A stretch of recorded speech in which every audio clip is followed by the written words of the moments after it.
Think about a book or a movie that left you feeling very unsatisfied with the ending. The end of your book is super important. And I'm going to show you some techniques to end your story, leaving the audience speechless and wanting to read your next book.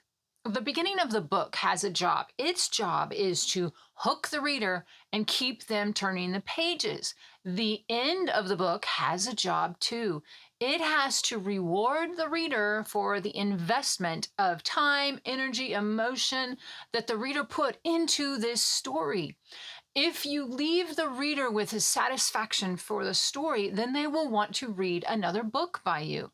However, if the end is less than satisfying, the chances of someone picking up a book by that same author are much lower. There are lots of different ways to end a story.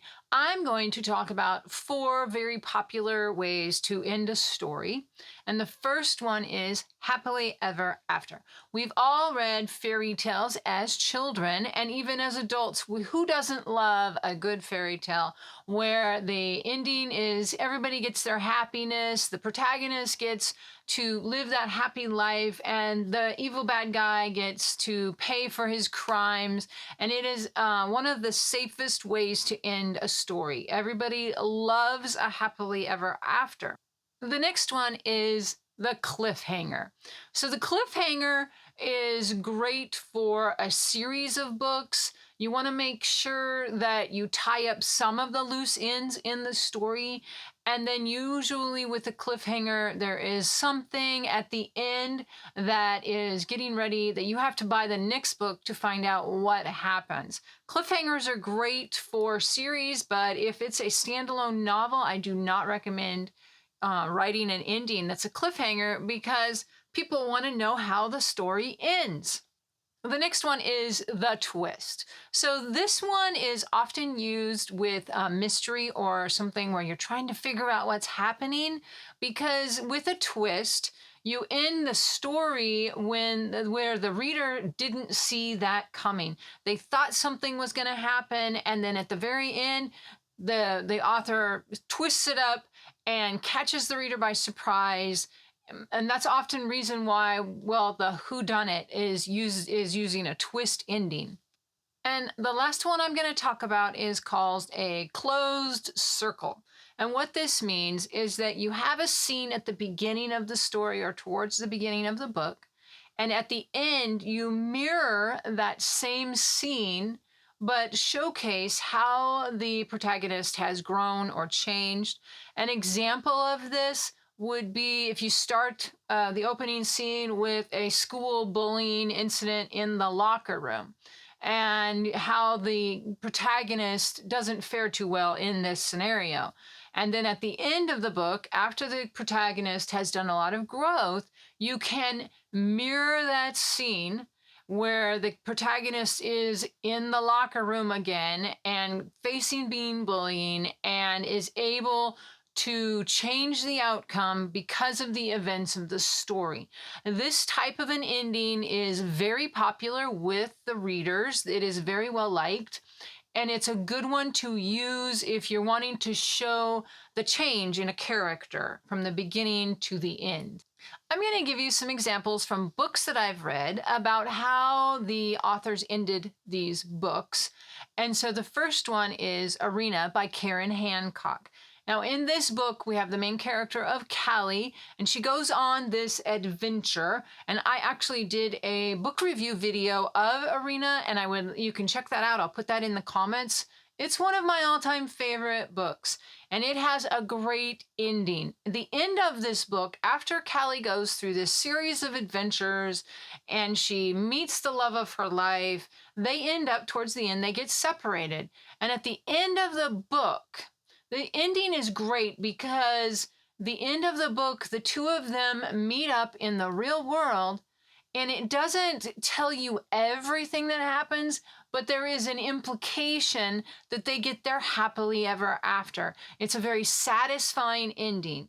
The next one is Redeeming Love by Francine Rivers. And in this book, There's some scenes in the beginning of the book with water, and she's with her mother.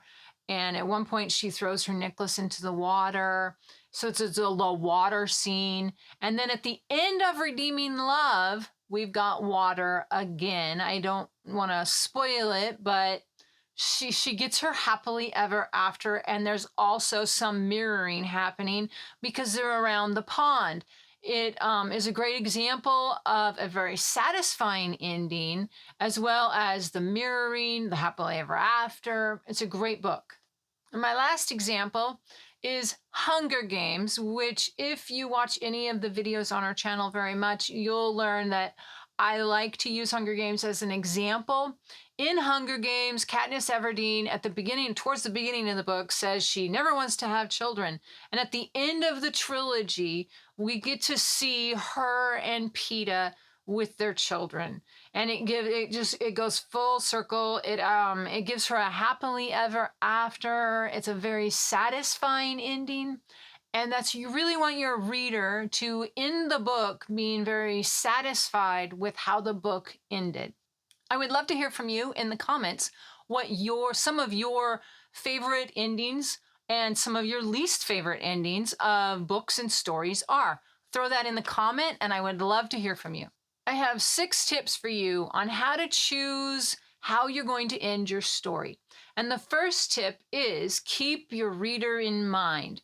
You want the ending to be satisfying for your reader. I know I've said this, but you want to keep the reader in mind when you're devising how you're going to end this story, because you want that reader to want to read another book by you. And remember, that's what your ending does. It convinces the reader to buy another book by you and read another book by you. Tip number 2 is you want the main character to be on the last page. Now remember, your reader is invested in that main character. They've gone on this ride with this main character. They want to see how the story ends for the main character. So make sure your main character is on the last page. And tip number 3 is tie up your loose ends.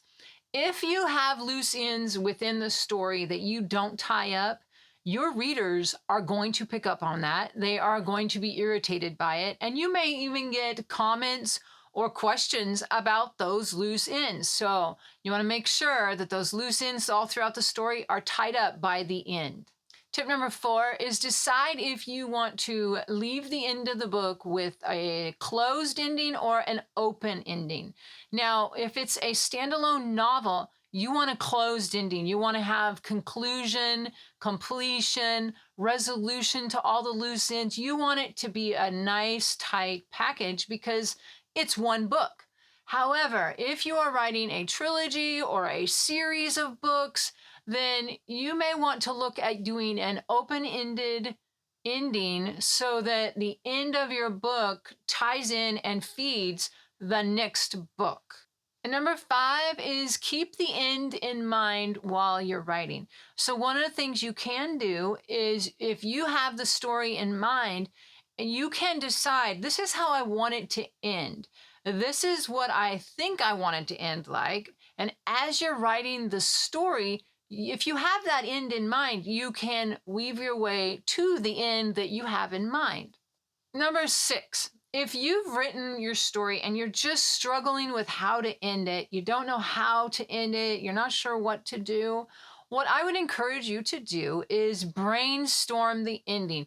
Anything can happen. Write down ideas. What if this happened? And what if this happened? And I could end it this way and this way. And so come up with 5 different endings and try them out and see which one you like better.